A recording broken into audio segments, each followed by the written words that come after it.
Hello everyone, my name is Justin and I'm a small church musician. I'm on a journey to find the best sounding equipment for my budget, and I'd like to welcome each and every one of you to the Small Church Musicians Podcast.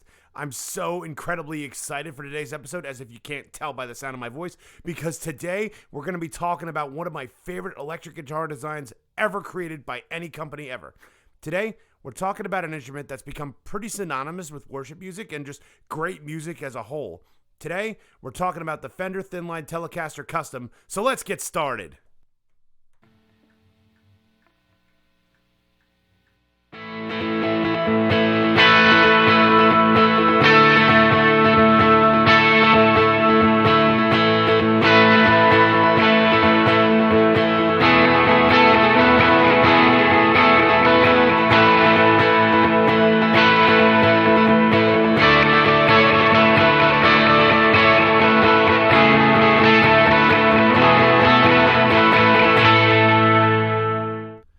Oh my goodness. Oh, it sounded so good. So I've got to be upfront with you all. I love this design and I'm going to rant and rave about it like a maniac on this show, but I just want to share my passion for this. I love Fender instruments. I love Teles as a whole, and this is genuinely one of my favorite designs. I'm not just saying that for the sake of saying it. I really mean it. From the first time I saw one of these when I was a kid in high school, I absolutely loved the design, and I knew I had to have one at some point in my lifetime. So why are we talking about this specific guitar today, other than the fact that I really want to share with you all? Well, I think that in recent years, the Fender Thinline Tele Custom started to wane in its overall popularity in worship music. Times change, and the world of worship music adapts and moves forward as it's meant to. But people really need to realize just how versatile this kind of guitar really is. The Thinline Tele Custom's been played by some absolutely incredible and really influential artists, both inside and outside the world of contemporary Christian worship music. In the secular world, it's really a who's who of artists who've played this guitar. Artists such as the late great Jimmy Buffett, Zach Myers from Shinedown, Taylor York from Paramore famously played one for a really, really long time, and he said it's one of his favorite guitars ever. And of course, Johnny Buckland from Coldplay, who's credited with seriously influencing the sound that we've come to think of as the worship guitar tone, even though he's not a worship leader. In fact, Chris Tomlin's lead guitar player, Dan Carson, another Thinline Tele Custom player, has said he's a massive Coldplay fan and that he as a musician and as a worship leader was really influenced by Johnny Buckland's style of playing. And those are just a few artists who've played this incredible instrument over the years. So with that kind of influential lineage and history, it's no wonder that the Thinline Tele Custom's been as popular and beloved as it has over the years. But what is it about this guitar that makes it so effective? What makes it what it is? What makes it so special? And that's what we're going to talk about on today's episode. Let's get started.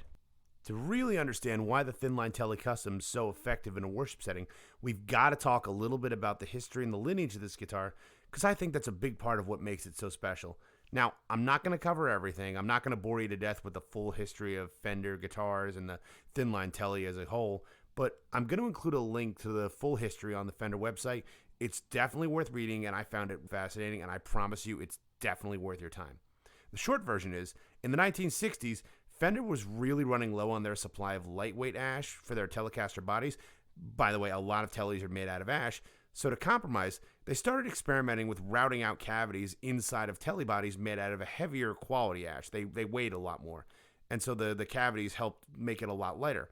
They didn't want to change the Tele's design too much because they had a really, really successful market. So they specifically routed out the area underneath the pick guards. They cut an F-hole into it for some weight relief. And they kept both the traditional style Telecaster pickups and the control layout. The newly designed Fender Thinline Tele launched in 1968 and sold for about $319 at that point in time. I don't know what that is in inflation terms, but that's insane. 3 years later, the Thinline Tele was redesigned to have humbuckers in it, and they were designed by Seth Lover. He's the guy who created the humbucking pickup when he worked for Gibson in the 1950s. These pickups were designed to act like humbuckers, but have the sonic characteristics of a single coil pickup. And this is the secret to the Thinline Tele Custom and the solid body version's success. You get a serious humbucker equipped instrument, which means a lot less of 60 cycle hum, but you get single coil properties out of it without having to do coil splitting or anything like that. in worship music, you typically want the sound of a single coil pickup, but the hum really can be a detractor and a distraction in worship. So the dual coils of a humbucker really help to counteract this problem. Okay, so now that we've covered a little bit of the history of the Thinline Telecustom, let's go over some of its individual specifications. I'm not going to go over everything here, as there's tons of reviews, videos, and articles out there that cover all these topics. I'm just going to give you a general overview so that if you're looking into buying one of these, you have a clearer picture of what you're going to be working with. Starting from the headstock, we have your traditional Fender Tele style headstock with 6 inline tuners. For those that don't know, that means all of your tuning pegs are on one side of the headstock. Moving on to the neck, we have a maple neck and fingerboard with a 25.5-inch scale length and 21 vintage style frets. Mine is in the sunburst finish with a single F hole carved into the upper bout. There's also a natural version, which is absolutely gorgeous, but out of the two, I prefer the sunburst for me personally. I also really love that they all come with a pearloid white pickguard, so it looks like it gives it a little bit of a sparkly effect. For the electronics, the Thinline Telecustom has the aforementioned wide-range humbucking pickups with 1 volume and 1 tone control, and a 3-way pickup selector switch. Finally, the bridge is a 6-saddle string-through style, which means you put the strings through the body when you're going to change the strings, and it makes that process incredibly simplistic. Now that we've talked about the Thinline Telecustom's specifications, let's talk about its price tag. I should point out that my particular Thinline Tele is part of the now discontinued Fender Classic Series. The Classic Series were all made in Mexico and then set up in the United States. So if this is a guitar you'd like to purchase, you're going to have to do so on the used market. And they can range in price there from about $799 US all the way up to $1,500. I do not recommend spending that kind of money. You can usually haggle with somebody and talk them down to between $600 and $800, which is, I feel, is a very fair price for what you're getting. You can also purchase the modern player version, which is a little bit less money if the Classic Series isn't in your price range. The modern player version is a little bit different, made in China, and it comes with P90 pickups, and it starts at about $499. There's also newer and higher end versions of this guitar, and you can always go with the vintage one if you have that money. Keep your eye out. There's a really rare black version of the Thinline Tele Deluxe and the Thinline Tele Custom. Dan Carson has one. You can look up any of Chris Tomlin's live performances and you'll see it. It's absolutely gorgeous, and it looks every bit as old as it is. It was made in 1975, so it's got some legacy to it. But you can also get either the newer handmade ones here in the United States, or what's now succeeded the Classic Series, the Fender Vintera Series, which is, again, made in Mexico, set up in the United States. This guitar has a whole bunch of different prices, and they can vary from model to model, and they're set for different budget levels, which I really applaud Fender for doing. They're trying to give as many people as possible access to this fantastic guitar. Okay, everybody, the time has come. Now that we've talked all about the Thinline Telecustom, let's hear this fantastic guitar. I'm just going to play a quick little instrumental version of Whom Shall I Fear, God of Angel Armies by Chris Tomlin. I'm doing this entirely with the Thinline Telecustom, the lead and the rhythm part. I'm going to pan the two different parts left and right, so I highly recommend listening to this part with headphones if you haven't been listening to this show with headphones already.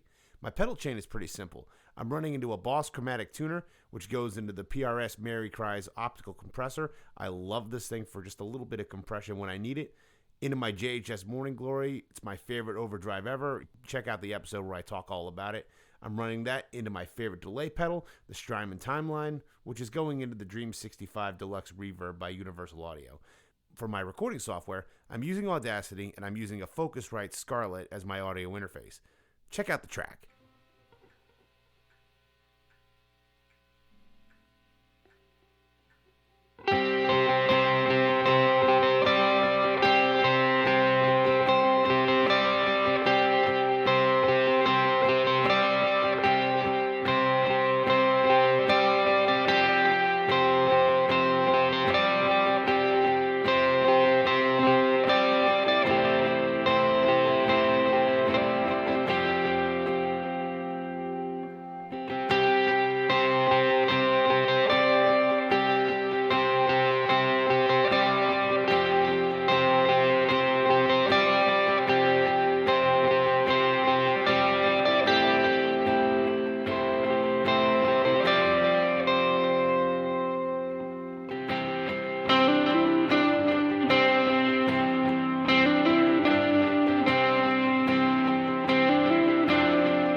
goodness, this guitar still sounds so good.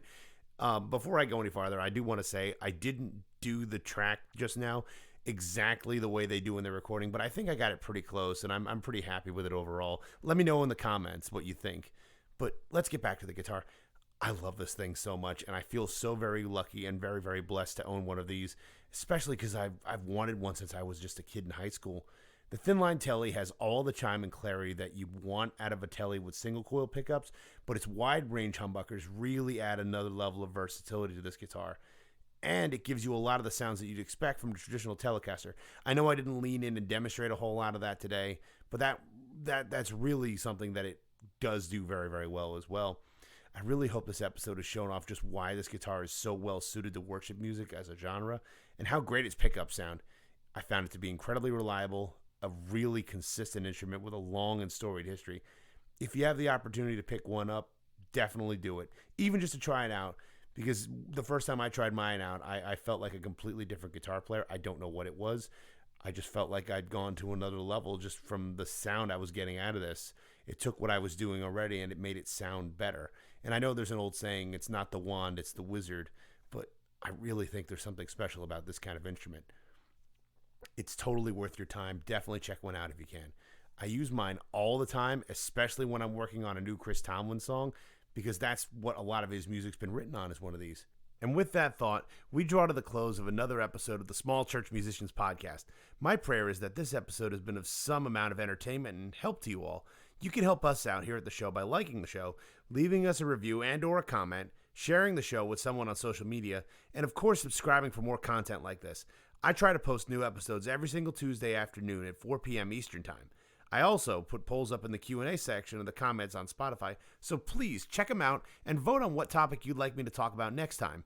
Remember, my goal for the show is that it would one day become a resource for everyone, but especially to my fellow small church worship leaders. While we're all dealing with an individual and unique set of challenges, you need to know that you're not alone on the journey that you're walking. God has called each and every one of us to lead his people in worship. That's an awesome and humbling responsibility. So please know that you have friends, you have allies, and you have resources on the road that you've been called to walk upon. Before I go, let me ask you, the listeners, what did you think of the Fender Thinline Tele Custom? What did you think of my tone? Did you like it? Did you dislike it? Do you prefer the single coil version of the Thinline Tele? Is there something that I missed in my discussion? Is there something you want me to have added in? Let me know in the comments. And so until next time, I'm Justin, and I'm a small church musician. I'm on a journey to find the best sounding equipment for my budget. I'll see you next time.